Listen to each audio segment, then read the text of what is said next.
So for today's pre-cap, I'm just gonna go over my walking tour of Turin, which included kind of like the history and development of this region and area, and basically the formation of the modern country of Italy as we know it today. It all kind of began here in Turin, and also like little tidbits about how coffee, the drinking of coffee, especially espresso shots and chocolate really became popularized here in Turin through like developments in technology and developments and changing in like the type of chocolates we consume. But part of the tour includes like we started out at the train station and we moved on to Piazza San Carlo, discussed like some of the history there involving like Mussolini and the fascist period. And then we move on to the Basilica of Domini, or also known as the Body of the Lord, where a holy miracle occurred there. We'll kind of discuss that a little bit more, like in the video.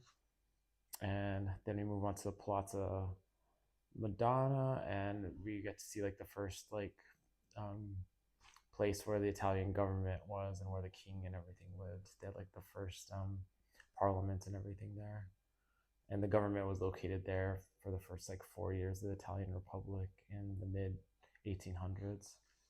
And then from there we move on to like the Roman Wall and it's like the Roman ruin area of the city, and it has like actually one of the only standing Roman walls left that's in this good a shape and size. So it's really cool to see and experience. And then we get to see like a Roman theater, which was the guide said there was a difference between amphitheater and theater. Theater was for like the local population within the Roman city, and the amphitheater was outside the walls, and it was for like everybody, basically, even people who weren't Roman citizens, like people traveling through could watch like the gladiator battles and races and stuff they used to have done.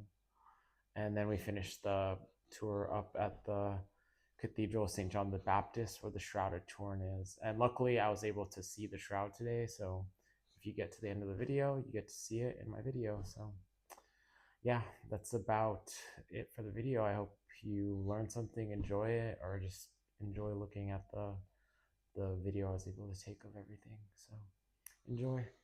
Kind of doing a bit of a retread of what I did yesterday. I'm headed back to the main train station. That's where I meet my tour group in the front. So if you're interested in the metro and learning about the how to use it and everything like that, it's in yesterday's video. So yeah, I'm gonna take it now. I'm in a bit of a rush, so I gotta run over there. So like the city was named after a Celtic tribe, the Turini, and I guess like when the Romans took over, they thought the word was actually like sounded like the word Taurus for bull, and that corruption basically became the symbol of the city. So here now you see like bulls everywhere. The bull head is on all like the water fountains and stuff. So it's kind of funny.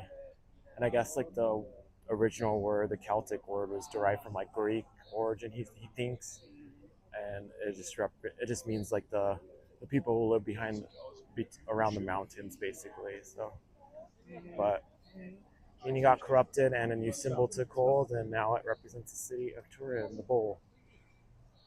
So these buildings, a lot of them, this one here was designed and built during the fascist period. Still has like remnants of like the fascist eagle on there. It's to rip down all the symbols, but this uniform style without they're lacking like any sort of like porch or anything like that, and like the very clean, very sterile kind of. It's yeah, it's kind of like modern, I guess. It's like the first wave of modernism, but this area was built during that period of time. Yeah, so this is like an interesting area.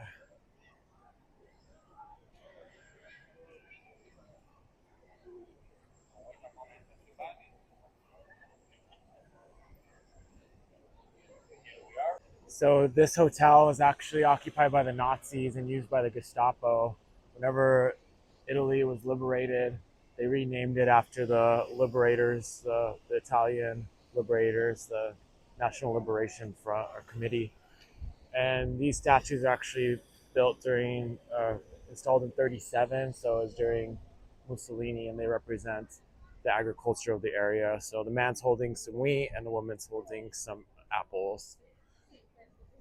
But yeah, it's get to see the crazy history of that time period. So we're here in the Piazza di San Carlo, and in front of the piazza are the twin churches. One, the Church of San Carlo di Borromeo, and Santa Cristina right here. Yeah, so this is an older part of town, built in the 17th century. And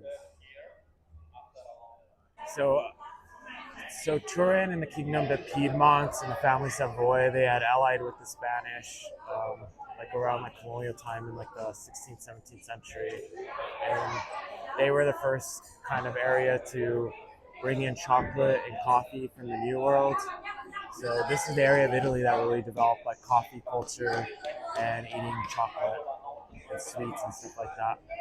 So here are some of like this is what the old cafes look like, where you can have yourself some hot chocolate or coffee. It's kind of interesting to see it like all started here. So the guide was just talking about like the food industrial powerhouses that were built in Torino and like the surrounding Piedmont area with the Lavazza company and how they developed the coffee methods of brewing it quickly for people. The name of espresso came about from express trains, so they could serve quick little shots of caffeine to the workers coming in off the trains. So they developed the machines to serve up those little hot shots of coffee. People could down them and get their energy for the day, and they could all make a quick buck. So, and also just like the chocolate culture developed like in the area, and like the company of Ferrera, which makes like the Nutella products, which you see everywhere today, the hazelnut spreads and stuff like that. Yeah, they like figured out how to take the cacao, which is only consumed by wealthy people, and cut it with like hazelnuts, milk, sugar to make it something that ordinary people could afford to eat. And it became super popular after that. And that's why we enjoy chocolate today, because the Italians figured out how to make it accessible to the masses, or the people here, I guess, in Torino, the Piedmontese people. I don't really know how to say that demonym correctly, but it's just interesting to learn all that happened here. So this Galleria this is like basically what shopping malls used to look like before they were totally closed. So it's like a semi-enclosed space that's well lit with like natural light through these glass pieces. And he was saying that this is one of the first theaters, the Lux, which was originally called the Rex after the king. And during Mussolini's time, they changed it to the Ducks, which is named after Il Duce.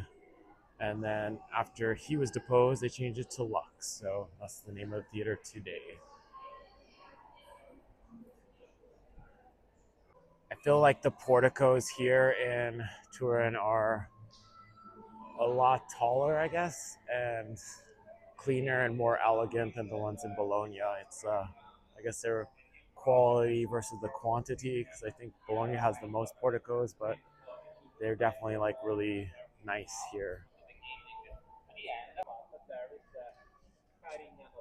But what does it mean specifically, Carignano? Carignano is a surname.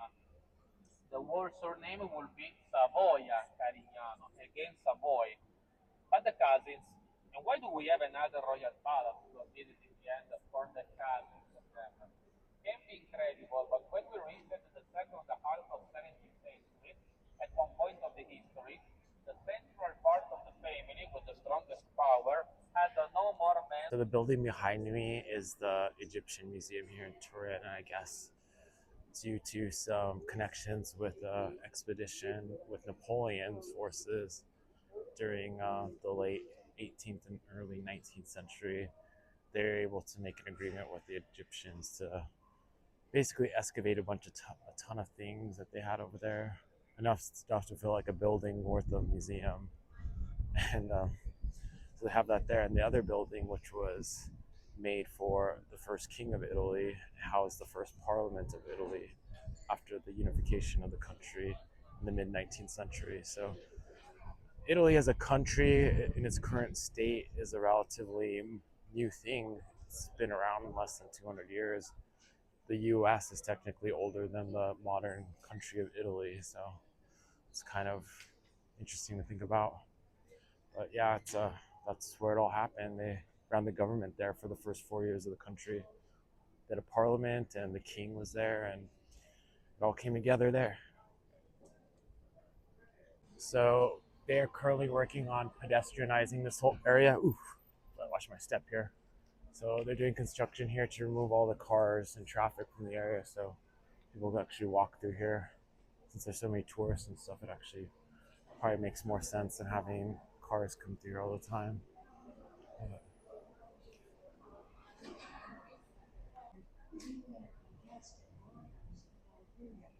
Yeah, it's a cool street. I mentioned there is a car behind is the name of the largest skirt of this lady with the shape of a large bell. Technically, it didn't start as a skirt. At the beginning, the idea was to do a wooden armor to protect the pregnant woman. Yes, it's a French origin word, card d'enfant. This is a medieval district where they used to produce like the material for the medieval dresses called the guardia infanti. So those dresses were originally designed to protect like women, pregnant women, and their children. I guess they could like hide under them and kind of push people away from them. So it's kind of interesting. So this is the area where they used to make them here, probably like in these workshops. I prefer the medieval streets because when it gets warm, these seem to be a little bit cooler because they're so shady. So probably in the wintertime they suck. They're probably little cold canyons, but once it starts warming up, it's probably refreshing to just stay in these areas for sure. Next to the main Scardo and the Comando Maximo Street, the main Roman Square, the Forum, where we had the Temple of Jupiter, the market, etc., etc. But of course, from the Middle Age, everything was destroyed. And when we built everything, part of the Forum, for example, became this modern square, where we had an important achievement was the market. Then the market, even right now, is celebrated because during the Middle Age, connected with the market. So we're entering this church here. Let's look at the name here in a bit. Let's see.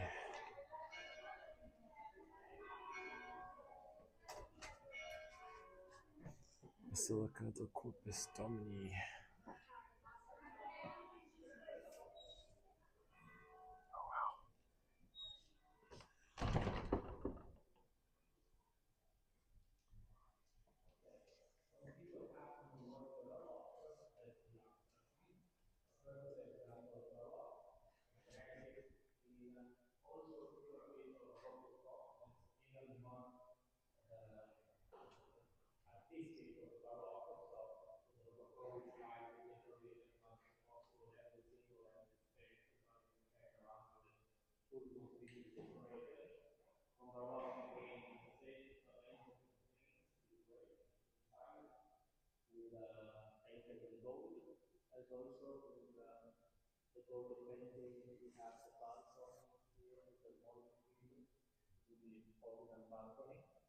And luxury material, other luxury material like white, red, black, and green marble that you can find around.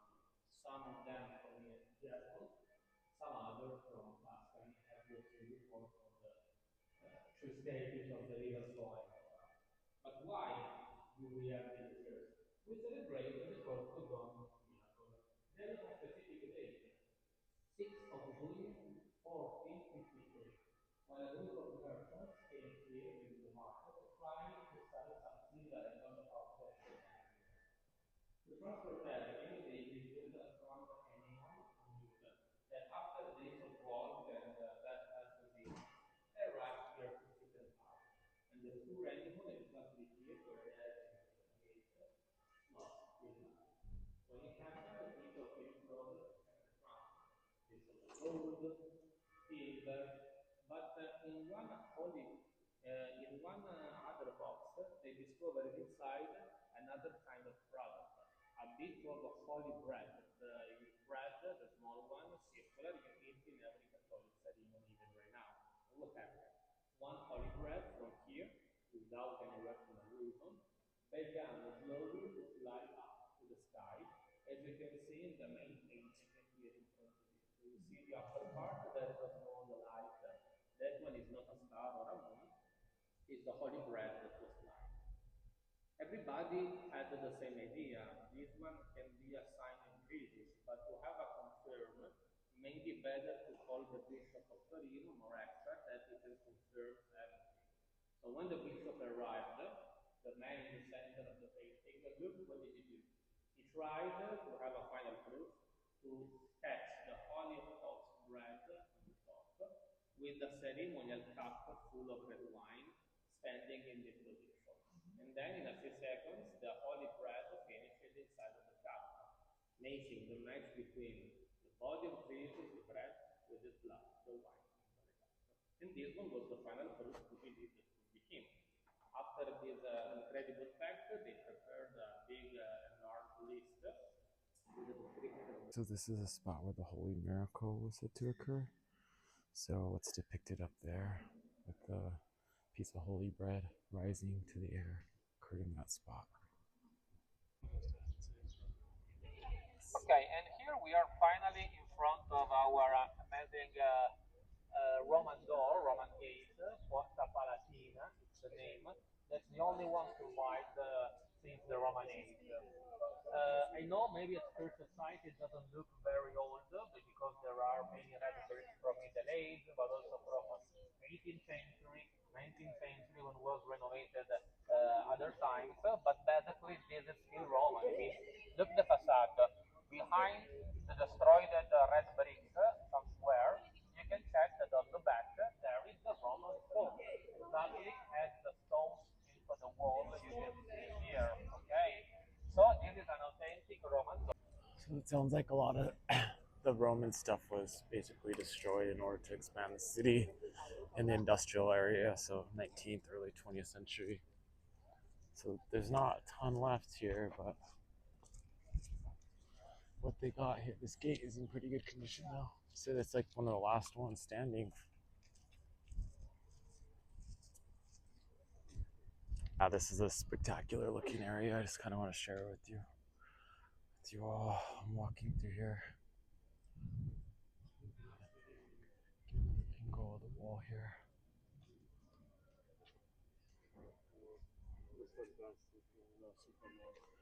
Oh, okay, there's some dogs running around. It's a dog park now.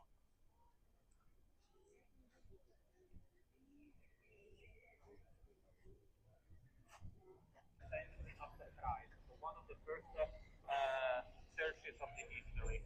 The most important of these destroyed churches had the name of Saint John Baptist, and the new one was called with the same name. And he keeps also the official patron of Turin to celebrate every 24 of the cardinal that allowed the construction was very important here in Turin. We speak about the end of 400, so end of 15th century. The name of him is still written on the top of the three doors. Dorovere Carcle, Dorovere Carcle, Dorovere Carcle. What does it mean? Domenico della Rovere, name and surname, Cardinal of Saint Clement, because he arrived from the Saint Clement order. And there was a Tuscany architect, a friend of him, made it. Made the population of Torino 2000 of years ago was 5,000. So very important historical information. Do not confuse the theater with the amphitheater. The theater is a cultural place only for locals, where people organize the dramas, comedy.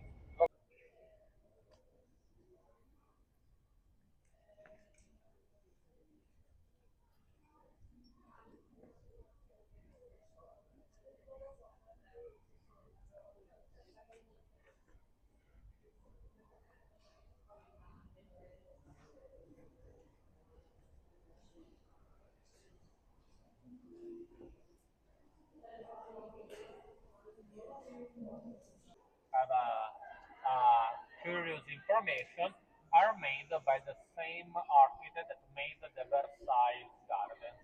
So it's a very, very astonishing place. Anyway, from outside here, you can check again the red brick, typical from our simple barocco from 14th, pardon, from 17th century again.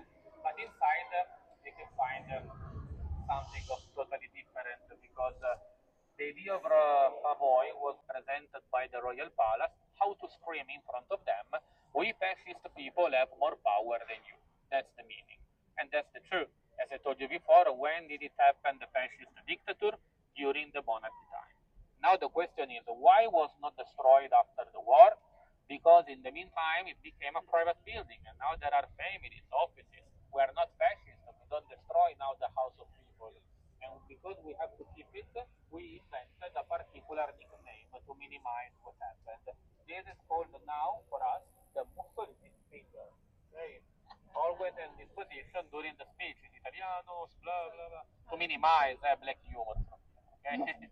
Well, let me now finish the tour a few meters straight here on the right with the front 3.5. But why the square is called the Castle Square? Because there is a castle in the middle. Do you see? Made when the Savoy arrived in Piedmont for the first time in the 11th century. Later, when Torino became capital and when we finished with the royal palace, the castle became an exclusive property of our queen. So, Madama Palace became. Madama means queen, okay? And now she can organize here private parties because since we made the royal palace, only the king was allowed to organize anything, and the poor queen needed her private space. So the king said, "Okay, I give you this castle as a gift. You can do here whatever you want." But because it was old, the idea along the time was to renovate a bit this old castle. All right, so I'm leaving like the main like tourist area. It's like where I want to come back to this area. These shrouds are like kind of loud. Come back to the church where the shrouds held, even though we can't see it. But I'll just see what the church is like and see where it's held. So if you're interested in seeing the Shroud of Turin, which is a holy relic, um, yeah, continue to watch the show. Yeah, I'm gonna head back to my place for a little bathroom and lunch break, and then I'm gonna head back to the church. But down here on the tram, it's pretty empty, so it's pretty nice to take a look out the window there. All right, so this is the Cathedral of St. John the Baptist, and the Shroud of Turin is located here, but we can't see it. It's currently in a box for storage. They can only pull it out a few times a year because they're afraid that it'll get damaged if it's exposed to like air and light and stuff. So it's just not possible for them to have it on display all the time. All right, so we're inside the church.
So I guess they have it on display today. So there it is. I'm gonna try to get a better look at it.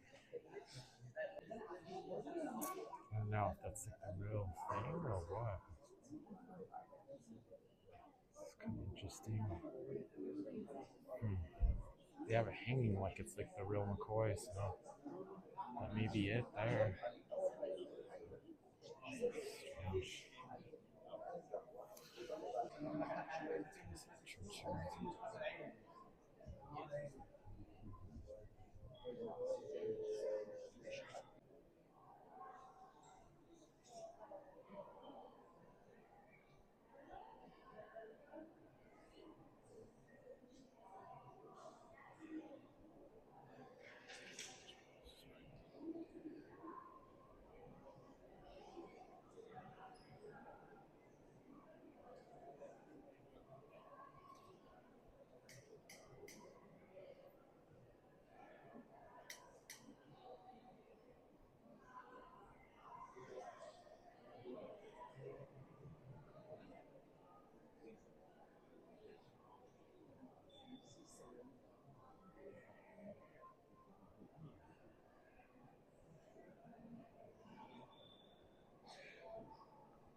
All right, there's a shroud over there.